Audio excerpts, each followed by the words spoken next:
Hi everybody. So in this presentation I will propose a dilemma on causal models and more precisely on structural isomorphism. It would be a dilemma between two different approaches. I will try to evaluate them and then suggest what is the more viable option given the current state of the research. I will also clarify, of course, all the terms that appear in this slide, but before doing that, I think it would be nice to have a quick introduction on causal models. So, right. Causal models are mathematical constructs that are widely used in statistics, medicine, economics, epidemiology, and decision making. They are really interesting because they allow us to make a causal inference directly from statistical data, and furthermore, they can represent both type level and total level causation. And today we will be more concerned with the latter notion. So, by mathematical model, in order to be applied to a certain scenario, they need to be interpreted. And an interpretation just is an assignment of real-world content to the variable. Furthermore, we have to do one last thing. In order to deliver the right causal verdict, they also need to be apt. Aptness is a free-place relation between the model, the interpretation of the model, and a possible scenario. Aptness usually is given by setting some constraints that in the literature are somehow given informally, but they are important in order to represent the reality in the best way we can.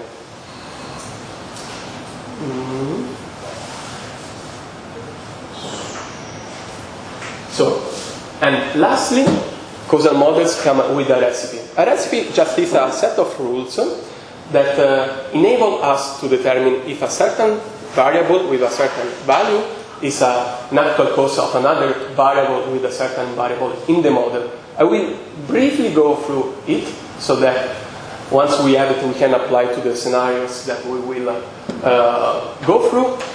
So the first condition to be satisfied is the so-called actuality condition. So a variable having that precise value, x equal to x, is and other variable having that actual value should be represented in the model. In a certain way, they should capture what is actually going on in the scenario. Then we have to individuate a direct path from x to y in the model, and a direct path just is a set of variables that are connected by arrows pointing in the same direction. And lastly, we have also to find a set of variables outside this path, such as the following conditions are true. So, when the off-pass variable is set by certain intervention that we call W start, and we do that to isolate certain counterfactual dependence, the variables on the path should still take their actual value.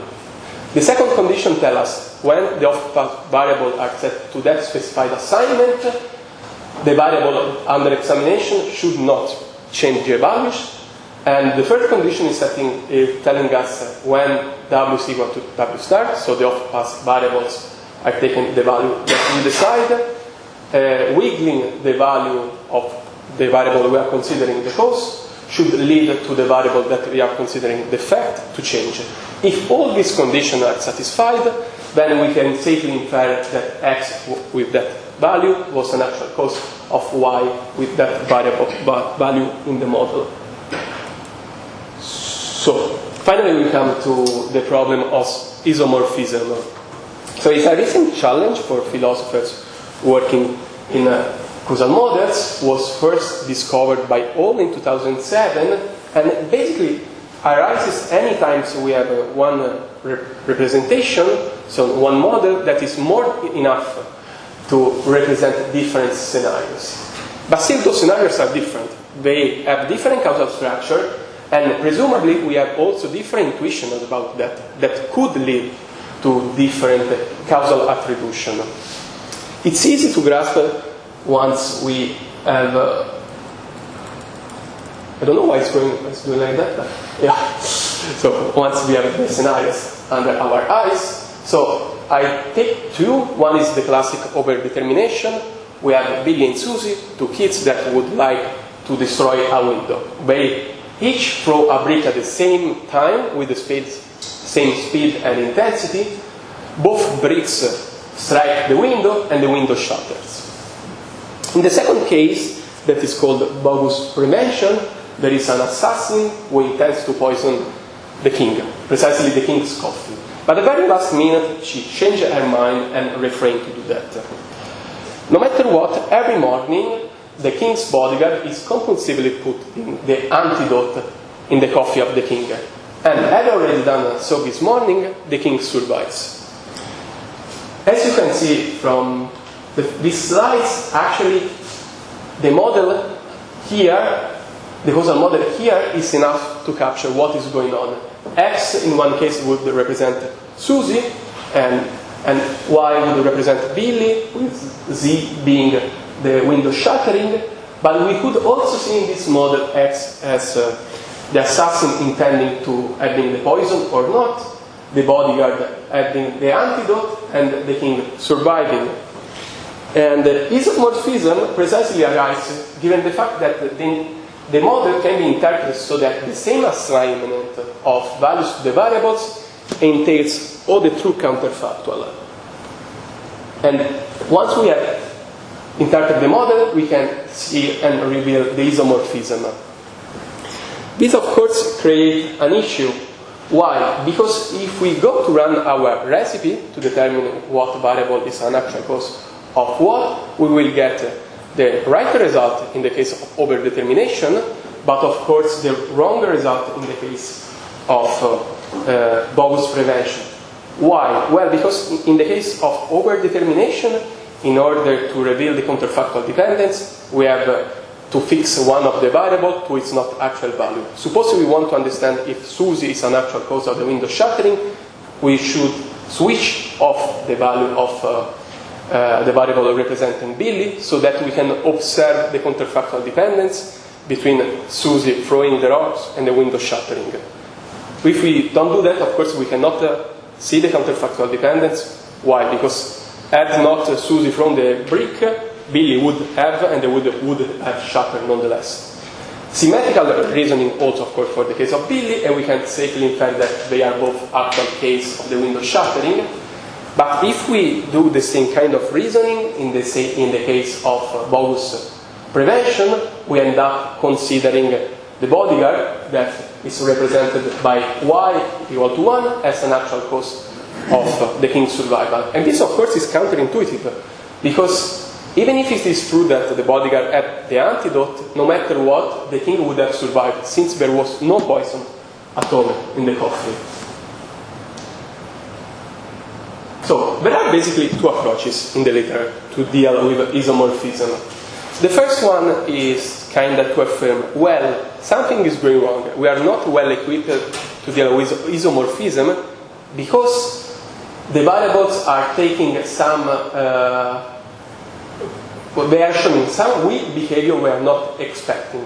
And the idea is to systematize this expectation we have and systemize in our theory of causation. Of course, this is as a drawback that I will highlight in the next slide, but already I can say that, of course, if we choose this path, we have to say that these expected values somehow are subjective, and we have to incorporate subjective expectation in our analysis. The second approach basically is telling us, well, we should wait a moment to think that the representation is the right one for both. Maybe one of the two models is not apt and is missing a structure. And that basically is the solution of Blanchard's Schaffer and of a very recent article by MacDonald. So I will go quickly through the proposal of Alpern. So Alpern suggests to integrate a ranking function in the mathematical structure of causal models. Then let a word be a complete description of the values of all variables, specifically of the exogenous variables. So since there are two exogenous variables, of each has two values, we will have four possible words, and then we decide that the higher the rank, the less typical the word. And we stipulate that we will see that the function will assign to each word a rank based on how much is normal or deviant, the combination of values. And given that, we will have a normality hierarchy between words. And lastly, the actual causation recipe is modified so that we can only evaluate for the but for test that was condition free, those words that are at least as normal as the actual word. So you can see it better here. We will have 4 possible words. The more normal, according to Alper, is a word in which nobody is trying to kill anybody. So in that case, you don't have even to say anybody. It would be the word in which nothing is in the coffee. Then the actual word is on the same rank of the word in which there is only poison. And then there will be the word that is more deviant and is the one where there is both poison and antidote. Right. So let's consider W2. That is the word together with the one in the rank 1 that we could consider. So the values are, for x is 0, for y is 0. Now if we should run the but for test, we should consider y as equal to 1. Remember that the value of the king surviving is 1. And then there is no basically setting of the off-pass variable x that would lead in a difference to the values of z, because it's already 1. So that solution will nicely give us the result that we want, that the bodyguard is not a cause. But of course there are some drawbacks. The first one is, as Waltz highlights, is that including nodes related to the domain of morality and social conventions can somehow compromise the realism about causation. And another drawback that I think is quite interesting is that there is not really agreement on what is the right psychology of causal attribution. And then there is the risk of producing an implausible account of actual causation. Therefore, there is another approach in the literature that is the one chosen by Blanchard and Schaffer and McDonald 2025. That is the one that I'm analyzing because it's basically an improvement of the previous solution. The idea is to add a new constraint in the set of criteria that if a model does not satisfy, then we should rule out the model as apt. The idea of this solution is, of course, to improve objectivity without relying on normative consideration. I will read it from the slides. Evident mediation says, for any two variables in a model, x and z, every event p must be explicitly represented in the model, where p is such that if it were represented in the model, it would be represented as a partial mediating variable between x and z, and the resulting model would be still accurate. Right. So what is a partial mediating variable? Here we can somehow have a grasp. In the first picture, we have a fully mediating variable. Of course, it's pretty explicit, the difference. But as you can see, z would be entirely determined by the value of y, and the value of y is entirely determined by the value of x. Given that the value of z is entirely determined by the value of x, that would also lead us to consider that given our need of representation, we could also delete the variable in the middle. But of course we cannot do the same in the case of a partial mediating variable, that is g, because the value of the latest variable is not entirely depending on the partial mediating variable. So it seems the partial mediating variable plays an important role and make a difference. Right. So once we have the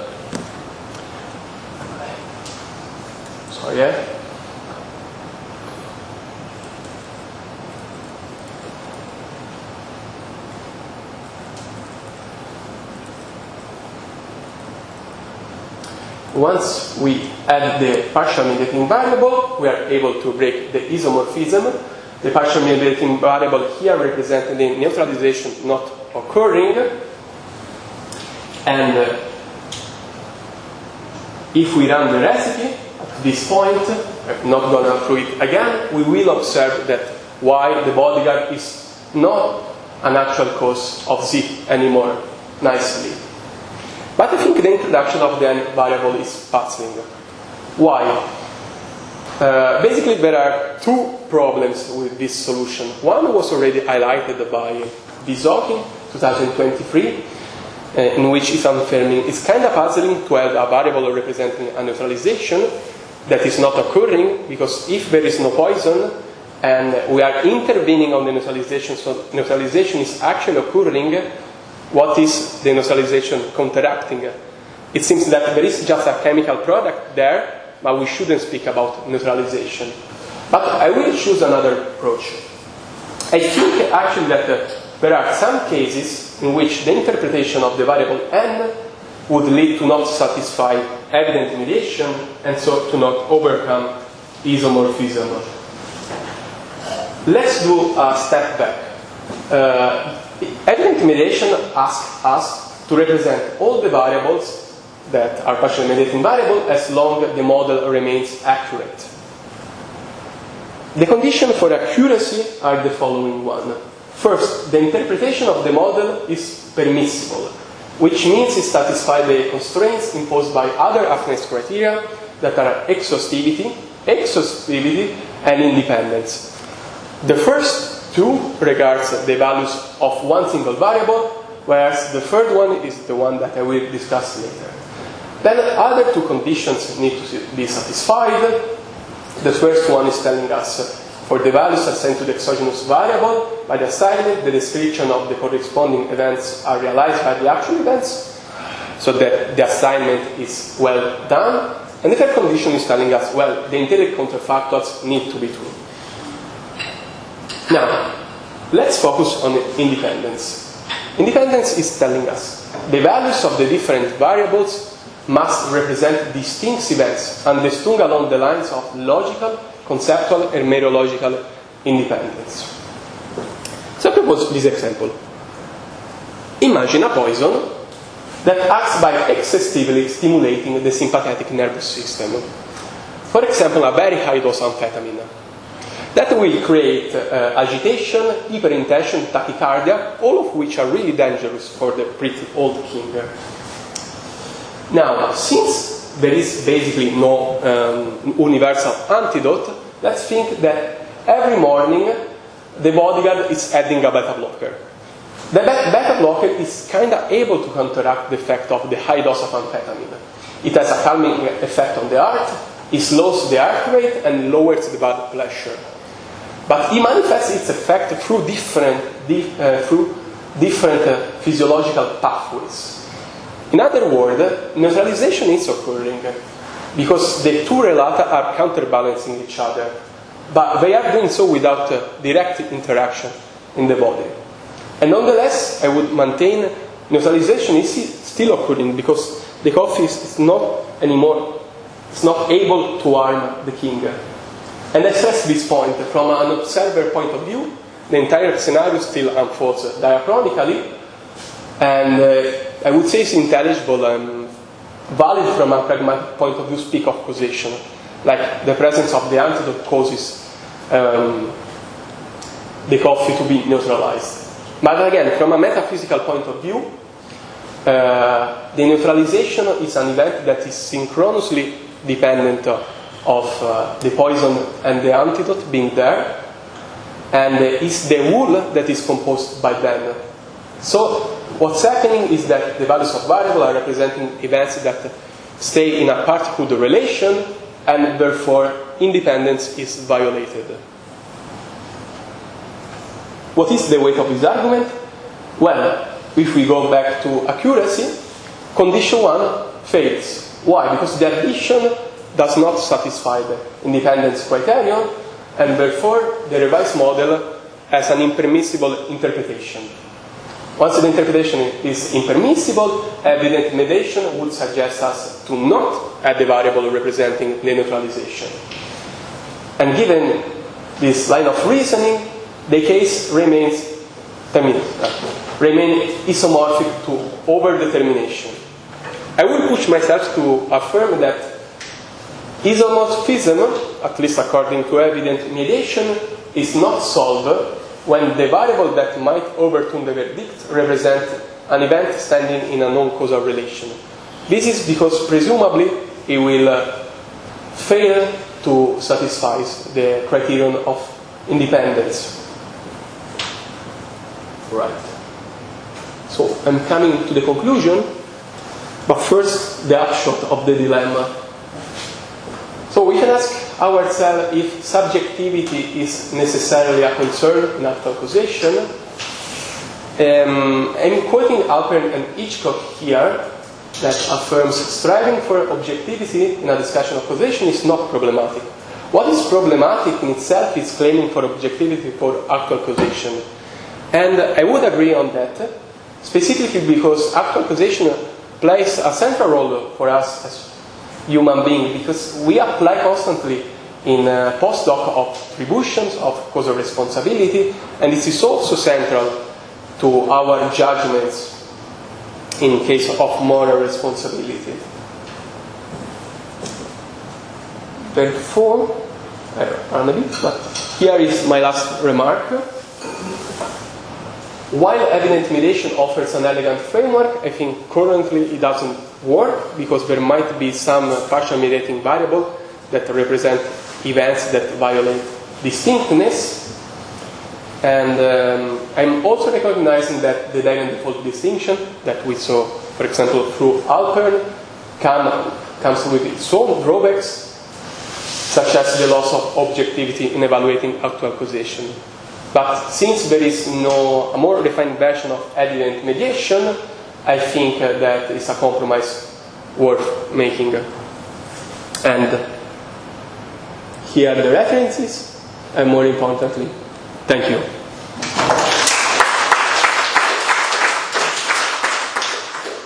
Okay, great. Thanks, Edoardo. We have plenty of time for comments and discussion. We've got comments from Xingyu Lyu.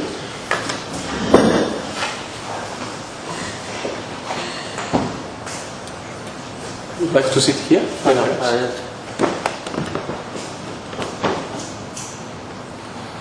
Okay, thank you very much for the talk and paper, and I learned a lot from it. Actually, this is my first time I read a paper in the causal modeling literature, so I cannot give comment to your presentation paper from the viewpoint of a player in this debate or expert in this debate, but I will focus on the argumentative structure. Right. Okay. And my comment will go as follows. First, I will quickly recap the argumentative structure of the presentation, and then I will raise two questions.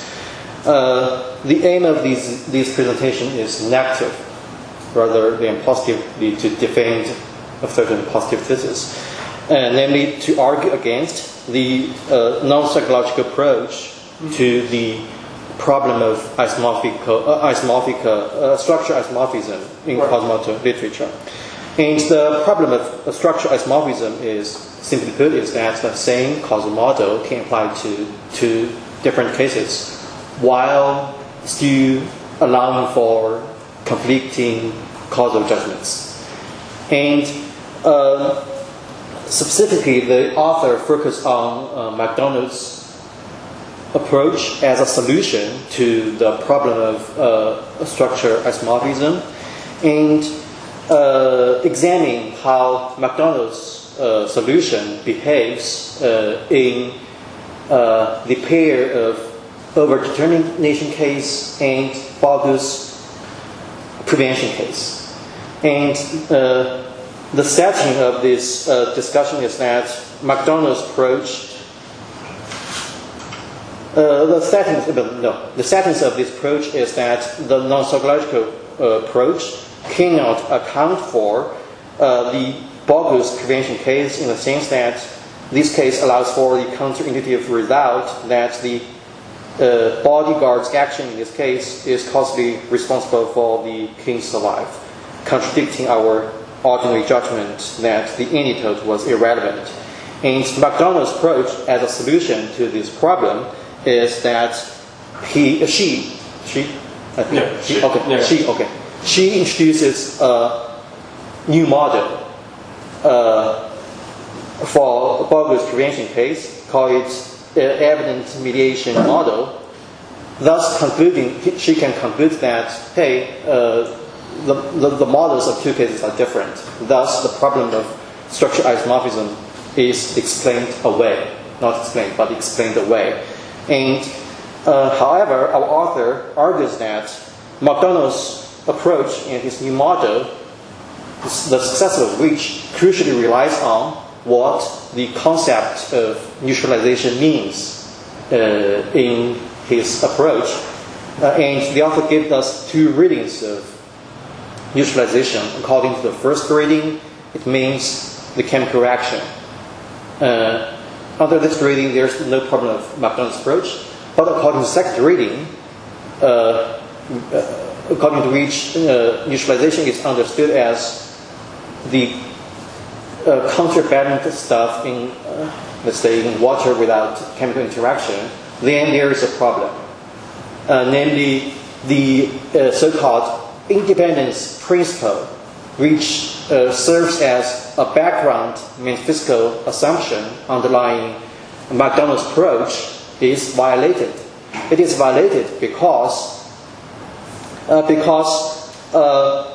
these events in discussion under this model are neurologically interdependent, because liquids, without chemical interaction, when they are put in the same volume, they stand in certain neurological relation, which violates the independence principle, which claims that events is understood as entities which are conceptually, logically, and neurologically distinct. And thus, author concludes that McDonald's approach doesn't work at this point. And I think this is how I understand your argumentative structure in this presentation, and I think it convinced me. And the McDonald's approach in its current form, I think does not pass your examination. But I still have two questions. And I think these two questions are inescapable.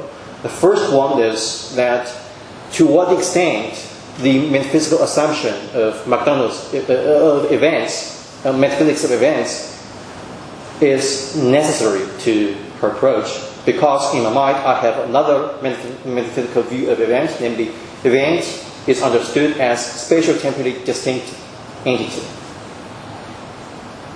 According to this reading of events, I do not think there is a. And if you replace this assumption with original assumption of events in McDonald's approach, I don't think there is a problem of the approach, because you can define the variable in that approach as an event happening at some time at t before the king drinks the coffee. Mm-hmm. So if you define the variable in this way, I don't think there is a problem of the approach. And second, my second question is that my intuitive thought about the prevention case is that I observed that in your presentation, as well as McDonald's approach, the events is understood as two-valued. But in your footnote, footnote in your paper, you mentioned that this model can be extended to multi-valued. In my intuitive thought about the prevention case is that the status coffee can be understood as a multi-valued event, in the sense that, let's say, if the coffee has pure poison, then value 1. If the coffee has pure antidote, value 2. If it has a mixture without chemical reaction, then value 3. If it has mixture with chemical reaction, then value 4. If pure water, value 5. And if you put this understanding at the table, then you can have a new model. Namely, there is the action of sensing, there is the action of bodyguard, there is the state of action of sensing, action of bodyguard, and the state of coffee and the king's status. So actually, this is the new model. I think a model different from that of overdetermined case. Thus, my response of the second question is that the problem of structural isomorphism can be explained away by this new model. Yeah, that's my two questions. Right. Thank you so much for the questions.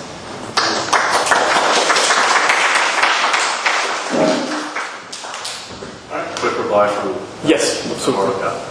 So I will start from the first.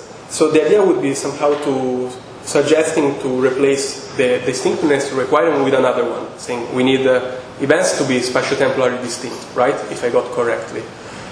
In that case, I wouldn't say still the issue is still solved, because suppose in case we have a neutralization as the one we analyzed, or we might take even one more general, for example, having with the same structure to overdetermination. So you have carbon monoxide as poison, and like the way to counteracting carbon monoxide is just to open the window and put more oxygen there, right? And the structure will still be with the last variable being somewhat surviving. In that case, the variables are spatio-temporally distinct. Neutralization won't be. If you have the same kind of criterion, you are not somehow resolving isomorphism, because you could not add a variable standing for neutralization.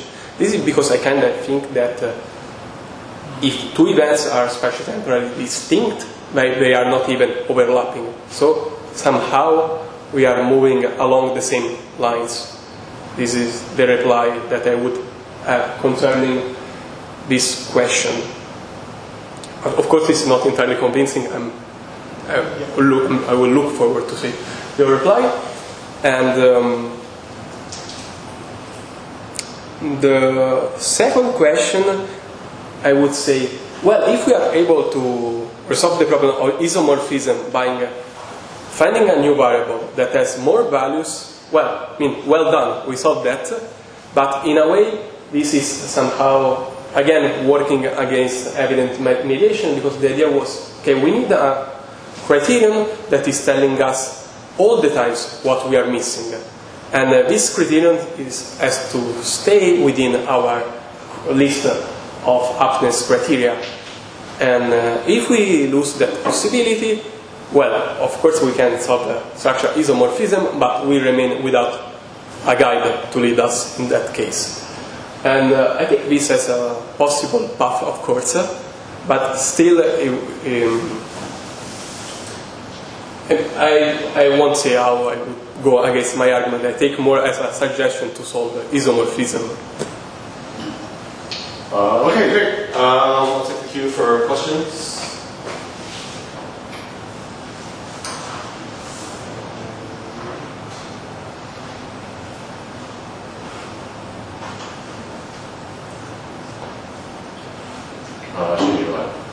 Okay. So can you repeat the question, your answer to my second question? To your second question, yes. I did not really quite capture it. Right. So I would say, if you construct a model, a new model, with the new variable having more values, right? And so in a way you are breaking the structural isomorphism.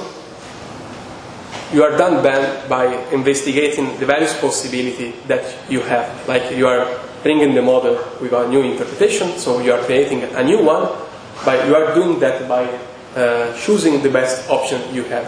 You haven't done that following a certain criterion. So the idea behind the whole project of McDonald, at least what I think, is to suggest us always a guide to overcome structural isomorphism. Yeah. Yeah, just to finger on this. I think that's a good response. So something else you might say in response is you you could enrich models of overdetermination in the same way and thereby undermine obviously true causal verdicts. So imagine the following case.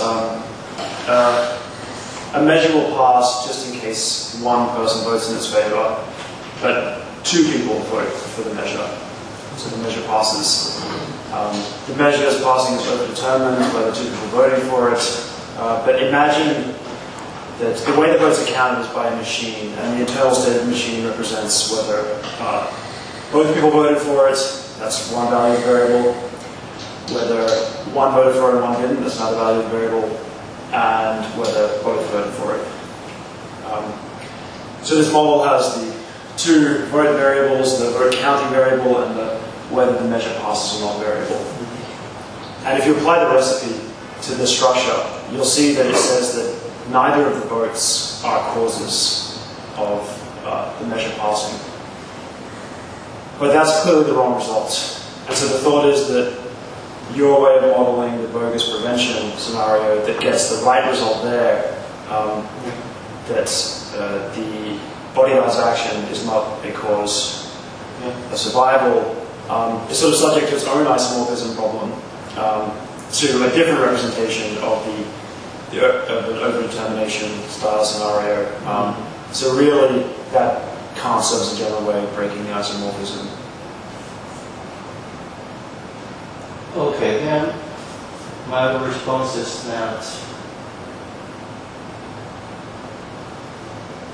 well, what are conditions under which the problem of structural isomorphism is formulated? So, did you question? The problem of structural isomorphism can be formulated in an understandable case. On a single sense. It seems to me it might be case sensitive. Yeah. Everyone have anything to add? I mean, I would agree with the intervention of some, like, of course it can arise at different level of description anytime, like one model is able to satisfy two different scenario. So the point is that... But my point is, how do you end up in this game?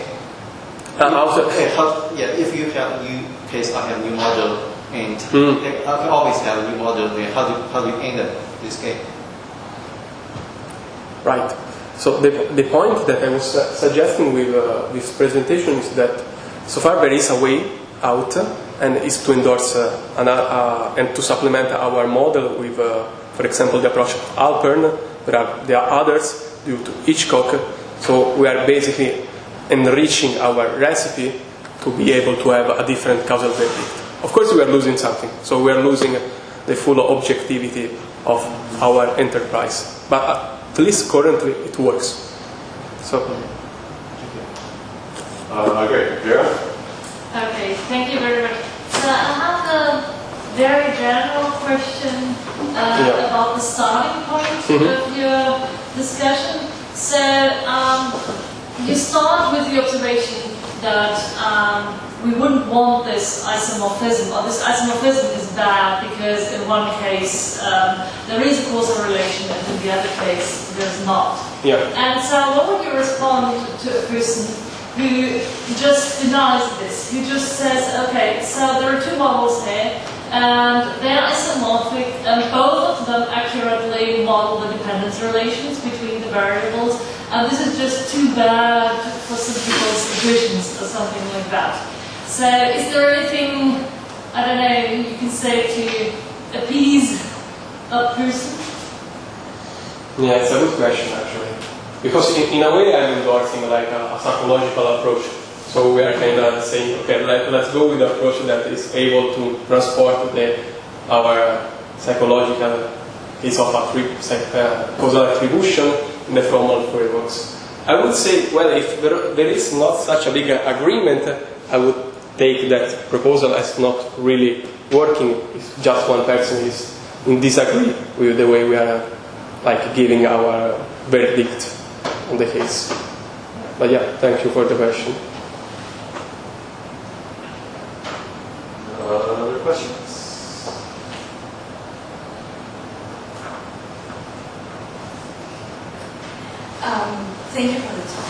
Thank you. I know nothing about this, so my question comes from complete ignorance. I'm wondering, has anyone responded to this situation by just saying that there is no genuine determination, for example, and therefore there's no problem to begin with?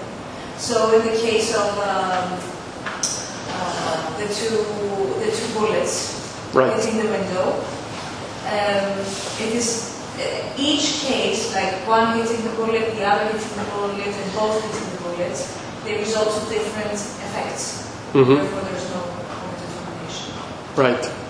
Is that a way out of this, or is just a completely ignorant question? No. I think some questions sometimes has to be done. I think that if you endorse this kind of view, you are kind of moving to a different kind of abstraction.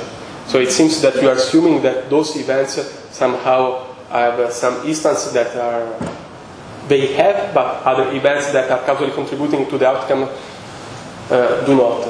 I think overdetermination is the most general case in which you would value all the events as causally sufficient to bring out the outcome and still having all the same result by themselves. So, I mean, I see your question, but I would say, well, it's a different case. So. Sam?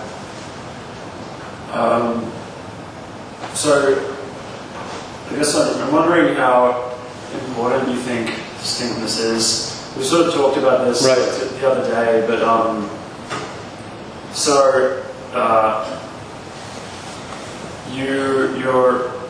your birth is a cause of your first birthday, but you, in quite a metaphysically strong sense, you can't have the first birthday unless you were born. Right.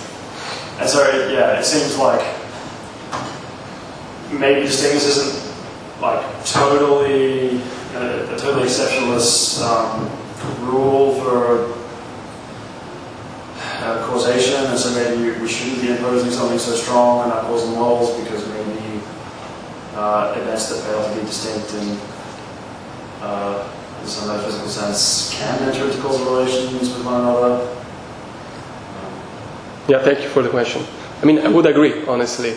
I think we are not kind of working with the right independence or distinctness criterion. I think we would need to supplement like with a constraint that is telling us when there is a metaphysical relation, we should somehow be able to rule out distinctness, to not consider.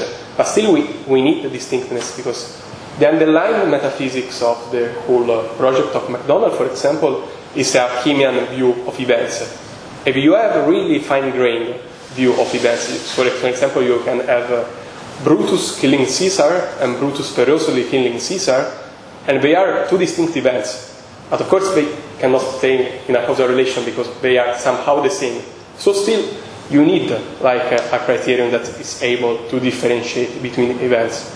I think we are just not probably working with the right one. I guess that's what I'm suggesting. Like, of course. This isn't the thing we want, maybe. Certainly we need to distinguish causal dependencies from non-causal dependencies. Right. Maybe sometimes they overlap, and so maybe distinctness is too crude a tool for making these distinctions we want to make.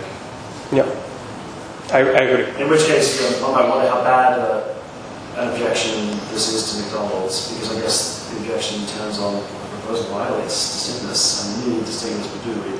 Absolutely, I see your point. I just, what I did at least was taking the same definition of distinctness or independence that she was employing. So within like the argumentative strategy was that one. But yeah, I agree. Other questions? Anytime.